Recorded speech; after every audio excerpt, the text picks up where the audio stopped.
आकाशवाणी नागपूर विना डोंगरवर आपल्याला प्रादेशिक बातम्या देत आहे. काही ठळक बातम्या. राज्यातील पूरग्रस्तांना मदत म्हणून 11,500 कोटी रुपयांच्या तरतुदीस मान्यता. मुख्यमंत्री उद्धव ठाकरे यांची घोषणा.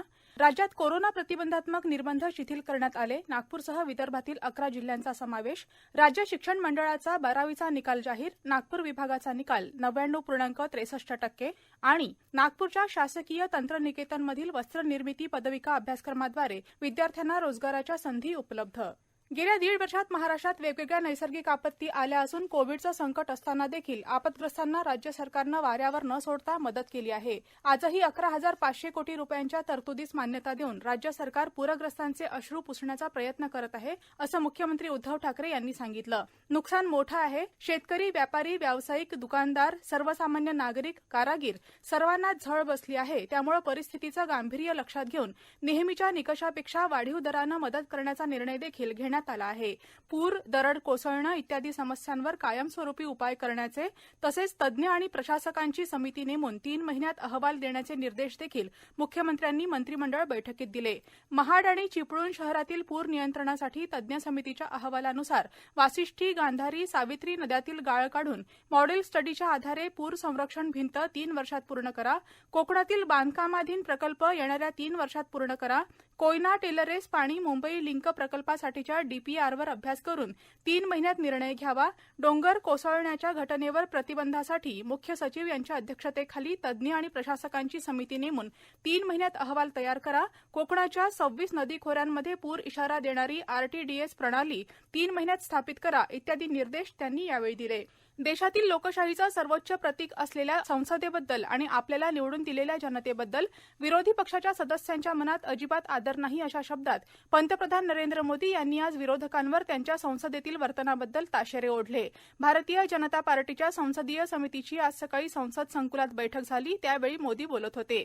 सदनामध्ये मांडली जाणारी विधेयकं ही देशातील सर्वसामान्य जनतेच्या हितासाठी असतात, हे लक्षात न घेता त्यावर साधक बाधक चर्चा सुद्धा विरोधी पक्षाचे सदस्य होऊ देत नाहीत. अशा प्रकारे सदनाच्या कामकाजात व्यत्यय आणत अनेकदा सदनाचं कामकाज बंद पाडून विरोधक जनतेच्या पैशाचा आणि वेळेचा अपव्यय करीत असल्याचं मोदी यांनी म्हटलं आहे. राज्यातील कृषी विद्यापीठांमधील शिक्षकवर्गीय कर्मचाऱ्यांना 7वा वेतन आयोग लागू करण्यास आज झालेल्या राज्य मंत्रिमंडळाच्या बैठकीत मंजुरी देण्यात आली. बैठकीच्या अध्यक्षस्थानी मुख्यमंत्री उद्धव ठाकरे होते. राज्यातील कृषी विद्यापीठं, संलग्न कृषी महाविद्यालय यामधील शिक्षकवर्गीय कर्मचाऱ्यांना विद्यापीठ अनुदान आयोगाची सुधारित वेतन संरचना 1 जानेवारी 2016 पासून लागू करण्यास मान्यता देण्यात आली. कोल्हापूर जिल्ह्यातील जयसिंगपूर नगर परिषदेस वस्तू संग्रहालय आणि ग्रंथालय उभारणीसाठी जमीन देण्यास तसंच जालना इथं 365 खाटांचं प्रादेशिक मनोरुग्णालय उभारण्यासही आजच्या बैठकीत मान्यता देण्यात आली. महाराष्ट्र राज्य जैव विविधता मंडळाच्या मार्गदर्शनात राज्यातील जैव विविधता व्यवस्थापन समितीमार्फत तसंच लोक जैव विविधता नोंदवही पीबीआर मार्फत अहवाल तयार करण्याची कार्यवाही करण्यात आली असून राज्यातील शहरी आणि ग्रामीण स्थानिक स्वराज्य संस्थांतर्फे 28,649 तर जैव विविधता व्यवस्थापन समिती आणि पीबीआरचेही माहिती अहवाल प्राप्त झाले आहेत. या सर्व अहवालांची पाहणी महाराष्ट्र राज्य जैव विविधता मंडळाच्या वतीनं करण्यात आलेल्या महाफॉरेस्ट या संकेतस्थळावरच्या पोर्टलवर उपलब्ध होणार असल्याची माहिती प्रधान मुख्य वनसंरक्षक तसंच महाराष्ट्र राज्य जैव विविधता मंडळाचे सदस्य सचिव प्रवीण श्रीवास्तव यांनी आज नागपूर इथं पत्रकार परिषदेत दिली. राज्य सरकारनं कोरोनाचा प्रादुर्भाव कमी झालेल्या 22 जिल्ह्यांमध्ये कोरोना प्रतिबंधक निर्बंध शिथिल केले आहेत. यात नागपूरसह विदर्भातील 11 जिल्ह्यांचा समावेश आहे. कोविड संसर्ग मोठ्या प्रमाणावर असलेल्या कोल्हापूर, सांगली, सातारा, पुणे, रत्नागिरी, सिंधुदुर्ग, सोलापूर, अहमदनगर, बीड, रायगड आणि पालघर या 11 जिल्ह्यांमध्ये ब्रेक दी चेन अंतर्गत 3ऱ्या स्तराचे निर्बंध कायम ठेवले आहेत. तर मुंबई, मुंबई उपनगर आणि ठाणे या 3 जिल्ह्यांबाबतचा निर्णय स्थानिक आपत्ती व्यवस्थापन प्राधिकरणावर सोपवला आहे. हे 14 जिल्हे सोडून राज्यातल्या इतर जिल्ह्यांमध्ये निर्बंध काही प्रमाणात शिथिल केले आहेत. त्यानुसार आजपासून या जिल्ह्यांमध्ये सर्व प्रकारची दुकानं आणि मॉल्स सोमवार ते शुक्रवार रात्री 8 वाजेपर्यंत तर शनिवारी दुपारी 3 वाजेपर्यंत सुरू राहतील. रविवारी जीवनावश्यक वस्तूंची दुकानं वगळता इतर सर्व दुकानं आणि मॉल्स बंद राहतील. सर्व सार्वजनिक उद्यानं, मैदानं, व्यायाम, चालणं, धावणं, सायकलिंग इत्यादीसाठी खुली केली आहेत. सर्व शासकीय आणि खासगी कार्यालयं पूर्ण क्षमतेनं सुरू राहतील. प्रवासाची गर्दी टाळण्यासाठी कार्यालयीन वेळांची विभागणी करण्याची सूचना शासनानं केली आहे. जी कार्यालयं घरूनच कामकाज पद्धतीनं सुरू ठेवता येऊ शकतात ती तशीच सुरू ठेवण्याची सूचना देण्यात आली आहे. सर्व प्रकारची शेतीविषयक कामं, बांधकाम, वस्तूंची वाहतूक, उद्योग पूर्ण क्षमतेनं सुरू राहतील. जिम, व्यायामशाळा, योग केंद्र, ब्युटी पार्लर्स, केश कर्तनालयं सोमवार ते शुक्रवार रात्री 8 वाजेपर्यंत 50% क्षमतेनं सुरू ठेवता येतील, तर शनिवारी दुपारी 3 पर्यंत आणि रविवारी पूर्णपणे बंद राहतील. वातानुकूलन यंत्रांचा वापर करता येणार नाही. चित्रपटगृह, नाट्यगृह तसंच मॉल्समधले मल्टीप्लेक्स बंद राहतील. यात कोणतीही सूट नाही. सर्व धर्मियांची प्रार्थनास्थळं बंदच राहतील. शाळा महाविद्यालयांच्या बाबतीत शालेय शिक्षण आणि उच्च शिक्षण विभाग निर्णय घेतील.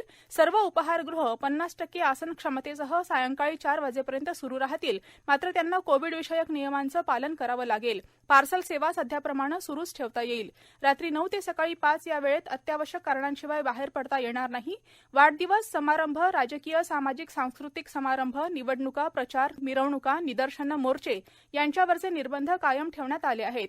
निर्बंध शिथिल जरी केले असले तरी नागरिकांनी आरोग्याचे नियम पाळावेत आणि कोणत्याही परिस्थितीत मास्क वापरत राहावं, असं आवाहन मुख्यमंत्री उद्धव ठाकरे यांनी केलं आहे. या प्रादेशिक बातम्या आपण आकाशवाणीच्या नागपूर केंद्रावरून ऐकत आहात. राज्य शिक्षण मंडळाचा इयत्ता 12वीचा निकाल आज दुपारी जाहीर झाला. यंदा 99.63% विद्यार्थी उत्तीर्ण झाले आहेत. वाणिज्य विभागात सर्वाधिक 99.91%, कला विभागात 99.83%, तर विज्ञान विभागातले 99.45% विद्यार्थी उत्तीर्ण झाले आहेत. नागपूर विभागाचा निकाल 99.62% लागला. भंडारा जिल्ह्याचा निकाल 99.54%, चंद्रपूर 99.82%, वर्धा 99.59%, गडचिरोली 99.73% आणि गोंदिया जिल्ह्याचा निकाल 99.37% इतका लागला. कोकण विभागात सर्वाधिक 99.81% विद्यार्थी उत्तीर्ण झाले. यावर्षीच्या निकालातही उत्तीर्ण होणाऱ्यांमध्ये मुलींचं प्रमाण सर्वाधिक आहे. यावर्षी उत्तीर्ण होणाऱ्या मुलींचं प्रमाण 99.73%, तर मुलांचं प्रमाण 99.54% इतकं आहे. नागपुरातील इंदिरा गांधी मुक्त विद्यापीठ विदर्भातील ग्रामीण आणि शहरी भागात आपल्या अभ्यासक्रमांच्या अंतिम सत्राच्या परीक्षा घेत आहे. विदर्भाच्या दुर्गम भागातील विद्यार्थ्यांना इग्नू अभ्यासक्रमामुळे कोरोना काळात ज्ञान मिळवण्याची सोय होत आहे. या संदर्भात अधिक माहिती देत आहेत इंदिरा गांधी मुक्त विद्यापीठाच्या नागपूर केंद्राचे प्रादेशिक संचालक डॉक्टर शिवस्वरूप. जो इस रीजन के अंदर 7 डिस्ट्रिक्ट्स में हमने एग्जाम्स चालू किया है. नागपुर, अमरावती, चंद्रपुर, नांदेड़ और गढ़चिरौली, बुल्ढाना और वर्धा. और इसमें जो गढ़चिरौली जैसी रिमोट डिस्ट्रिक्ट में भी हम एग्जाम्स कंडक्ट कर रहे हैं स्टूडेंट्स की फायदा के लिए. और इसमें हमारा जेल सेंटर्स भी है. एक नागपुर सेंट्रल जेल में कैदियों के लिए भी एग्जाम है और अमरावती सेंट्रल जेल में भी एग्जाम है. कोविड नॉर्म्स के हिसाब से एग्जाम्स कंडक्ट हो रहे हैं. सीबीएसई अर्थात केंद्रीय माध्यमिक शिक्षण मंडळाच्या इयत्ता 10वी परीक्षेचा निकाल आज जाहीर झाला. यंदा 99.4% विद्यार्थी उत्तीर्ण झाले आहेत. उत्तीर्ण झालेल्यांमध्ये मुलींचं प्रमाण सर्वाधिक 99.24% इतकं आहे, तर एकूण 98.89% मुलं उत्तीर्ण झाली आहेत. नागपूरच्या अजिंक्य दाताळकर या युवा कॉम्प्युटर इंजिनियरनं शेतकऱ्यांसाठी तयार केलेल्या ॲग्रोली या ॲपला कॉल फॉर कोड 2020 हा आंतरराष्ट्रीय पुरस्कार प्राप्त झाला आहे. अजिंक्यनं तयार केलेल्या ॲग्रोली मोबाईल ॲपमुळे शेतकऱ्यांना हवामानात होणाऱ्या बदलांविषयी माहिती मिळणार असून त्या आधारे शेतकऱ्यांना पीक पेरणीचा कालावधी ठरवणं सोपं जाईल. विद्यार्थ्यांसाठी दूरचित्रवाहिनीवर स्वतंत्र शिक्षण वाहिनी का नाही अशी विचारणा मुंबई उच्च न्यायालयानं केली आहे. न्याय आणि अनामप्रेम या दिव्यांगांसाठी काम करणाऱ्या स्वयंसेवी संस्थांनी या संदर्भात दाखल केलेल्या जनहित याचिकेवर काल झालेल्या सुनावणी दरम्यान उच्च न्यायालयानं ही विचारणा केली. नागपूर जिल्ह्यात आज 9 नवे कोरोनाबाधित आढळले तर 9 रुग्ण बरे झाले. चंद्रपूर जिल्ह्यात आज 5 बाधित आढळले तर 3 रुग्ण बरे झाले. वर्धा इथं 3 बाधित आढळले तर गोंदिया इथं एकाही बाधिताची नोंद नाही. भंडारा जिल्ह्यात आज कोरोना पॉझिटिव्ह रुग्णसंख्या 0 निघाली असून आज बरे झालेल्या रुग्णांची संख्या 2 आहे.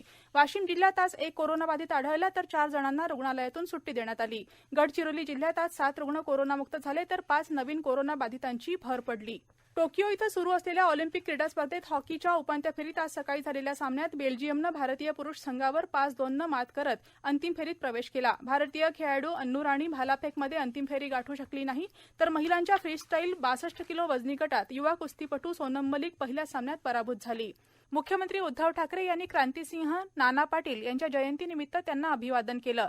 सह्याद्री राज्य अतिथीगृह इथं मुख्यमंत्री ठाकरे यांनी क्रांतिसिंह पाटील यांच्या प्रतिमेला पुष्पहार अर्पण केला. नागपूरच्या शासकीय तंत्रनिकेतनमध्ये 10वी नंतर वस्त्रनिर्मिती पदविका अभ्यासक्रम उपलब्ध असून या अभ्यासक्रमाद्वारे विद्यार्थ्यांना रोजगाराच्या अमाप संधी उपलब्ध आहेत.